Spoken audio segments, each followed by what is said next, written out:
উৰুকালৈ মাজত মাত্ৰ এটা দিন বাকী।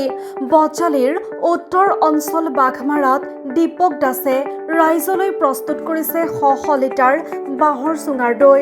বাঁহৰ চুঙাৰ দৈ বুলি ক'লে নামনি অসমৰ বজালীৰ নাই, এতিয়া কথা হ'ল এই চেগতে মই আপোনালোকৰ মানে চেনেলৰ সমূহ কৰ্মকৰ্তা আৰু এই চেনেল উপভোগ কৰা প্ৰতিগৰাকী অসমবাসী ৰাইজক মই আমাৰ জাতীয় বৈভৱ, জাতিৰ উৎসৱ ভোগালী বিহুৰ আন্তৰিক প্ৰীতি আৰু সম্ভাষণ জনাইছোঁ। আজি মই এই ত্ৰিনেত্ৰা হোটেল এণ্ড ৰেষ্টুৰেণ্ট, মানে মোৰ এইখন আছিল আচলতে ফাষ্ট ফুড এণ্ড ৰেষ্টুৰেণ্ট, আৰু আজি মই মানে ত্ৰিনেত্ৰা হোটেল এণ্ড ৰেষ্টুৰেণ্টলৈ মানে ৰূপান্তৰ কৰিব খুজিছোঁ।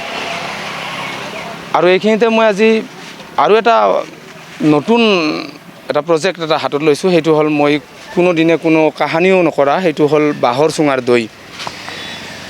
আৰু আজি মই 100 লিটাৰ বাঁহৰ চুঙাৰ দৈ উলিয়াই দিম। আশা কৰোঁ ৰাইজে সহায় সহযোগ কৰিব। কি কৰিছোঁ নাজানো, কিন্তু যিমান ভালকৈ কৰিব লাগে চেষ্টাৰ কোনো ক্ৰুটি কৰা নাই, এইটো বুকত হাত থৈ ক'ব পাৰোঁ।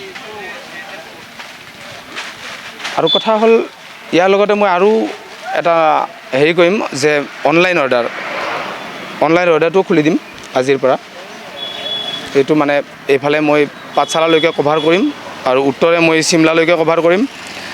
পূবফালে মই এইফালে ৰিহাবাৰী, অকয়া, নিত্যানন্দ কভাৰ কৰি ল'ম। পশ্চিম দিশে মই আপোনাৰ পুঠিমাৰি, শিঙিমাৰি, এইফালে হলংবাৰী কভাৰ কৰি ল'ম। ধন্যবাদ।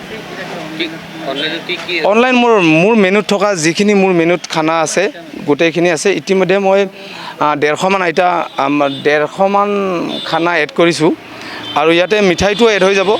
মোৰ মানে দোকানত যিখিনি আইটেম আছে গোটেইখিনি এড হৈ যাব। কিমানমান যুৱক আছে আপোনাৰ লগত? নাই, কিমানমান যুৱক মানে মোৰ ষ্টাফটো মোৰ খুবেই কম। মোৰ লগত 2জন ল'ৰা আছে ষ্টাফ, আৰু এজনী মাইকী মানুহ আছে, আৰু মোৰ মিছেছ সদায় মোৰ লগত থাকে।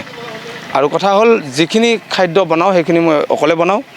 মানে কি মই এজন মানে কি ৰান্ধনী, প্ৰফেশ্যনেল ৰান্ধনী, মানে প্ৰফেশ্যনেল কুক বুলি ক'লেও ভুল নহয়। মই ইণ্ডিয়ান, চাইনিজ, তন্দুৰ চব খানা বনাব জানো। আৰু ইতিমধ্যে মই সোণাপুৰত 3 বছৰ কাম কৰি আহিছোঁ। গুৱাহাটীতো কাম কৰিছোঁ, পাঠশালাতো কৰিছোঁ, এইফালে বৰমাতো কৰিছোঁ। এনেকৈ কৰি আহি আজি এইখিনি জেগা পাইছোঁ। কি হয় নাজানো, ৰাইজৰ আশীৰ্বাদ সহযোগ লাগিব।